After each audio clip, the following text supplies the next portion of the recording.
It was the cold, harsh winter of 1922. Deep in the German countryside, on a lonely farm called Hinterkaifeck, a chilling mystery was about to unfold, one that would baffle investigators and haunt the local community for decades. Snow lay thick on the ground, blanketing the fields and silencing the world around the small, isolated homestead. The family living there, the Grubers, were used to the quiet and the solitude. But on one particular day, the patriarch of the family, Andreas Gruber, discovered something in the pristine snow that made his blood run cold. He saw a single set of footprints. They emerged from the dense, dark forest that bordered their property and led directly to the back of the farmhouse. He followed the trail, his heart pounding with each step.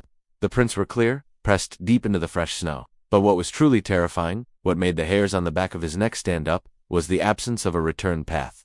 There were no footprints leading away from the house, back into the woods, or anywhere else. It was as if someone, or something, had walked out of the forest, entered their home, and simply vanished inside.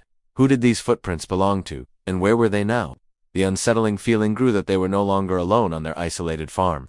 In the days that followed, the strange occurrences began to escalate, turning the family's unease into genuine fear. At night, they would be jolted awake by heavy, deliberate footsteps echoing from the attic, right above their heads. Andreas would grab his tools and search the dusty space, but he never found anyone. It was always empty, yet the sounds persisted, night after night. Then, the house keys started to disappear, one by one. They would vanish from doors and keyholes, leaving the family feeling even more vulnerable.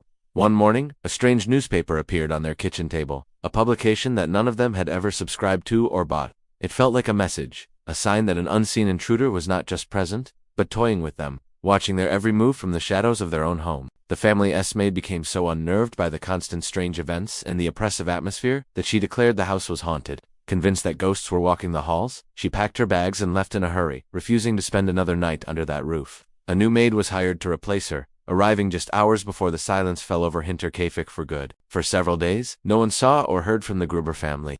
The mail piled up, the children missed school, and the chimney smoke ceased. The neighbors, accustomed to the daily farm activity, grew concerned. The quiet was unnatural, too deep. Finally, a few of them decided to form a search party and investigate. They walked over to the farm, calling out for the family, but their voices were met with an eerie stillness. They checked the house first, but it was empty. Then, they made their way to the barn, and it was there, in the dim, hay-strewn light, that they discovered a scene of unimaginable tragedy.